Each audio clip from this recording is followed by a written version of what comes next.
भोली सी सूरत वाली यह लड़की देखने में भले ही मासूम लग रही हो, लेकिन इसके कारनामे किसी खलनायिका से कम नहीं है। स्वाति नाम की लड़की जनपद मुरादाबाद के सदर ब्लॉक के गांव गुरेठा की रहने वाली है। गांव गुरेठा में इन दिनों सन्नाटा पसरा है। गांव की गलियां सूनी हैं और गांव का माहौल शहरे खामोश की तरह है। लोग खेत खलिहान में काम कर रहे हैं और कोई भी इस खलनायिका पर बात नहीं करना चाहता। गांव गुरेठा की रहने वाली स्वाति ने ऐसे कारनामे को अंजाम दिया है जिसको सुनकर हर कोई हैरान नजर आ रहा है। एक तीर से 3 शिकार करने वाली इस लड़की का कारनामा किसी हॉरर फिल्म से कम नहीं है।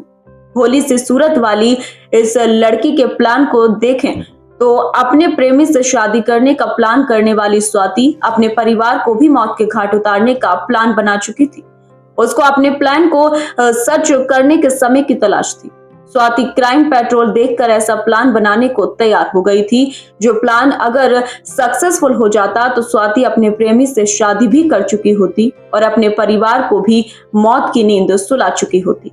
परिवार को नींद की गोलियां खिलाने वाली स्वाति अपने कारनामों को अंजाम देने का लगातार प्रयास कर रही थी, लेकिन उसके प्लान को गति नहीं मिल पा रही थी।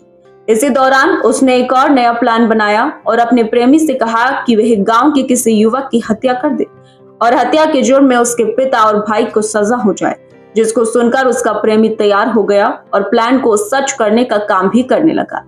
इसी जद्दोजहद के चलते विगत 4 दिन पहले एक युवक की हत्या हो जाती है और पुलिस स्वाति के पिता और भाई को हिरासत में भी ले लेती है। गांव गुरेठा के पेंटर युवक की हत्या को लेकर गांव में सन्नाटा पसरा था और पुलिस हत्या की गुत्थी सुलझाने में लगी थी। मुरादाबाद के वरिष्ठ पुलिस अधीक्षक भी इस घटना को लेकर काफी गंभीर नजर आए। उन्होंने इस केस को खुद हैंडल करने का काम किया। जैसे ही एसएसपी मुरादाबाद हत्या की गुत्थी को सुलझाने की तरफ आगे बढ़े तो उन्होंने पाया कि किस कहानी की पटकथा कोई और लिख रहा है।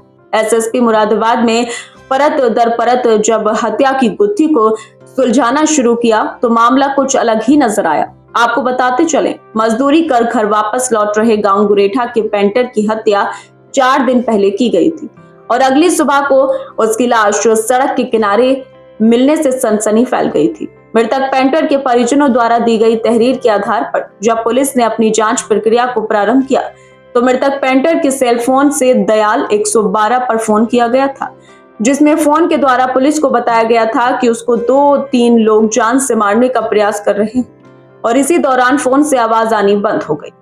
फोन के द्वारा जिन लोगों का नाम लिया गया था वे स्वाति नाम की लड़की के भाई और पिता का नाम था।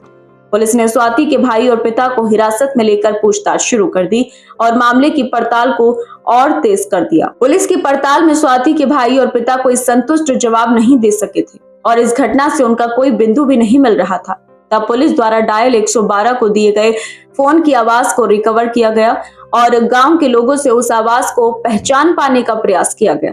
ग्रामीणों द्वारा उस आवाज को पेंटर युवक की आवाज से नहीं मिलना बताया गया। तब पुलिस द्वारा स्वाति नाम की लड़की को लेकर पड़ताल शुरू की। जैसे ही पुलिस को स्वाति नाम की इस लड़की के कारनामे की सूची हाथ में लगी तो पुलिस भी हैरान रह गई, क्योंकि इस खेल की असली खलनायिका स्वाति नाम की यह लड़की ही निकली, जिसने अपने प्रेमी और प्रेमी के दोस्त के जरिए गांव के बेकसूर पेंटर को मौत की नींद सुला डाला। पुलिस द्वारा स्वाति को और उसके प्रेमी को हिरासत में लेकर पूछताछ की गई तो परत दर परत केस खुलता चला गया और हत्या की गुत्थी भी खुलती चली गई। पुलिस की जांच में पाया गया कि स्वाति नाम की लड़की जितनी देखने में भोली है, उससे कई गुना खतरनाक इस लड़की का हर कदम है। स्वाति ने अपने बयानों में बताया कि वह गांव में ही नाई की दुकान चलाने वाले युवक से प्रेम करती थी और उसके परिजन इस चीज को लेकर खुश नहीं थे, जिसको लेकर उसने अपनी प्लानिंग को कई बार अमली जामा पहनाने का काम किया, लेकिन हर बार उसका प्लान सफल नहीं हो पाया। स्वाति द्वारा बताया गया कि उसने कितने ही बार अपने परिवार को नींद की गोलियां खिलाने का प्रयास किया, लेकिन वे हर बार बच निकले।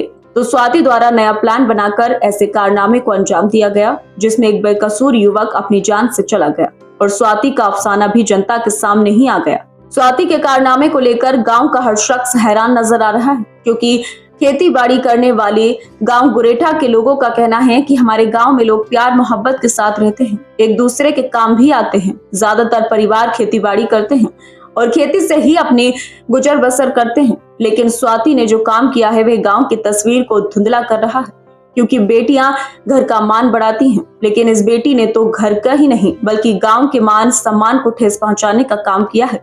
ऐसी बेटियां पैदा ना हो, हर शख्स बस ईश्वर से यही दुआ कर रहा है।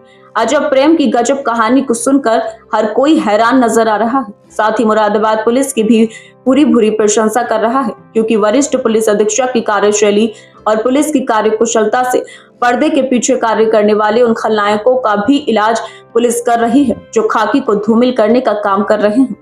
खाकी कानून की रक्षक है और कानून से खिलवाड़ करने वाले चाहे कितना भी शातिर क्यों ना हो, एक ना एक दिन उन्हें सलाखों के पीछे जरूर जाते हैं।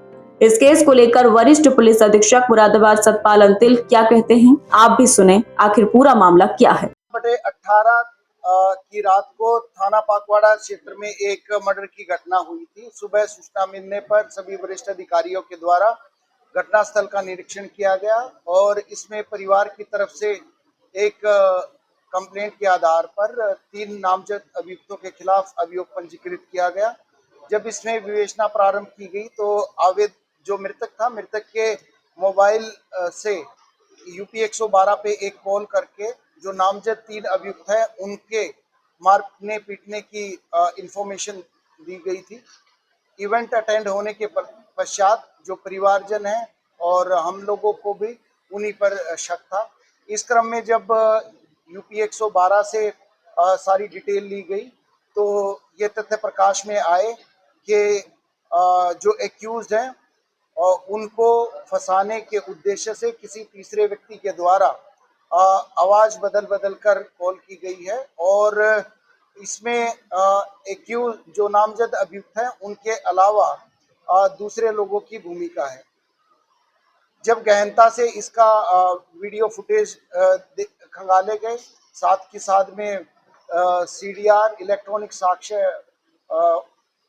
जांचे गए और वहां का टावर डंप लिया गया और मैन्युअल जानकारी प्राप्त की गई तो ये तथ्य प्रकाश में आए कि वहां पर बेसिकली एक मंजीत और दूसरा लड़का है मनोज और साथ के साथ में जो एक्यूज्ड है इनके परिवार की एक लड़की, इन लोगों के द्वारा एक सुयोजित तरीके से ये घटना की है। इसमें जो मनोज मेन कॉन्स्पिरेटर है जिसके द्वारा जो मृतक था उसकी ईंट से और गला दबाकर उसकी हत्या कर दी गई। परिवार भी आड़े था और इनको ये था कि ये कभी भी सुख चैन से उनके रहते ये अपना जीवन यापन नहीं कर पाए।